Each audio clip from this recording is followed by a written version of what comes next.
warm welcome to Rough Cut. This week we're looking at Spider Man Brand New Day. But is it really? Because for me, someone who grew up a little, and I have to say, a little older than a lot of my viewers, for me, Spider Man is still very much Andrew Garfield. So forgive me if I don't get so excited about Tom Holland. I am, of course, more excited about Zendaya, but more about that later.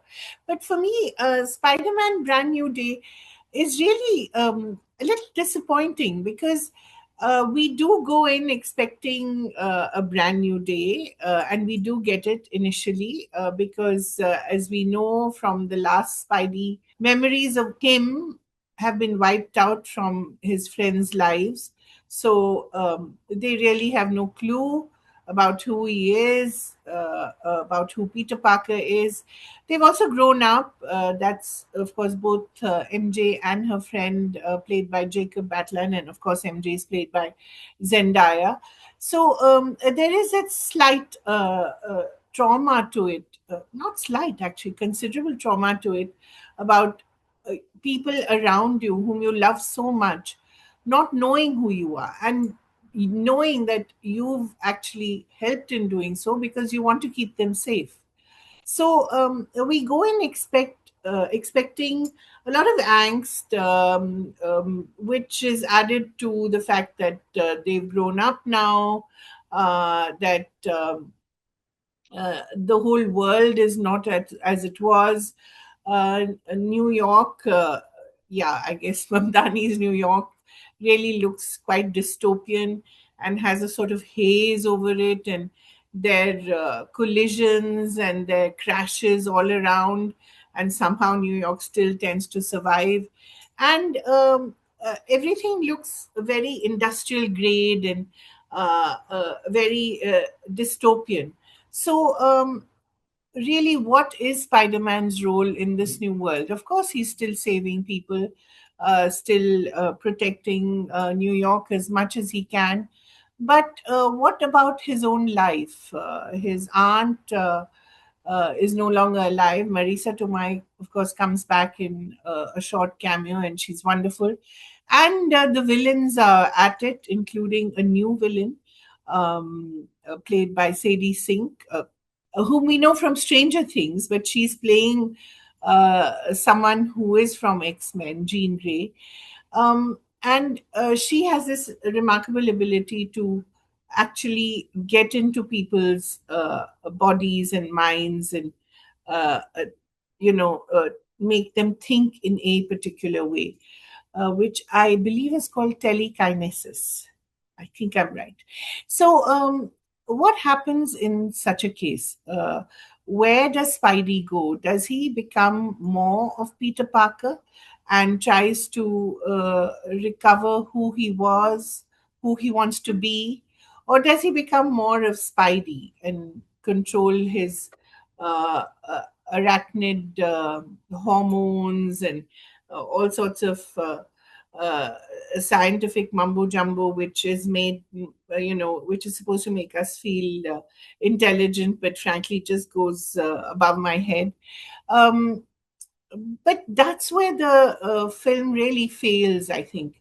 It fails to capture the angst of this boy who wants to be the boy he was, the man he was going to be to MJ, but is really someone who's just looking for a version of himself that he cannot find. But somewhere along the line, the movie, of course, becomes all about Marvel stunts and CGI and lots of swinging around and spidey webs and lots of guns and lots of shootouts. But little disappointed in that. I like the cameos, no doubt, especially Florence Pugh, who's lovely as with her perfect Russian accent, and we see her mostly in a pool, which is an added bonus. There's Mark Ruffalo, always excellent as Hulk, and trying to be a good mentor to Peter Parker. Um, uh, and there's John Bernthal, who's back, and I suppose he's people get very excited by him. He fails to elicit any emotion in me. But really, it's all about Peter, and it's all about Peter wanting to put the past behind him and yet not completely being able to let go. Zendaya is magnificent as MJ. We've seen her over the years. She's evolved so much from the Euphoria days. And there is a certain charm, I suppose, to the fact that this is their first film, Tom Holland and Zendaya, since they announced their marriage. So there's a certain charm to that. But of course, thanks to CBFC, you won't get to see the kiss between them because it's too much for our delicate sensibilities, seeing a married couple on screen actually kissing. My God, really, we do live in a nanny state. But it's good to watch. It's interesting, but I felt that this was a film that could have been much more than it was. And always something that strikes me when I do watch these superhero movies is how interesting it is that most of these American superheroes are actually played by British actors. Whether you look at Tom Holland, Andrew Garfield in his previous Avatar, Batman, of course, Superman for a while with Henry Cavill, and even the villains, whether it's Loki, that's Tom Hiddleston, or Mr. Strange with Benedict Cumberbatch. There's a certain unique aspect that the British actors bring to the table, which the Americans perhaps don't have. And I think much of that has to do with their theatre training, their ability to use their physicality and their voice in a particular way, their ability to acquire an American accent quite easily. And I think it's interesting that we have more of these British actors playing these American superheroes, and if they're not British, they're Australian, like Chris Hemsworth. So, interesting point. Just an aside, but should you watch Spider-Man: Brand New Day? Yes, I guess there is not much else to do.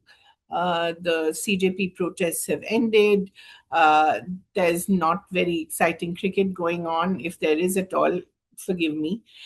The World Cup football is ended as well. So at least you get to see an interesting variation on New York as we quite different from Mamdani's world. Interesting cameos. And the idea that it's all building up to Avengers Doomsday, which of course is going to be an enormous spectacle again. So thanks for watching this week. See you next week, and let the Spidey swing always. Thank you.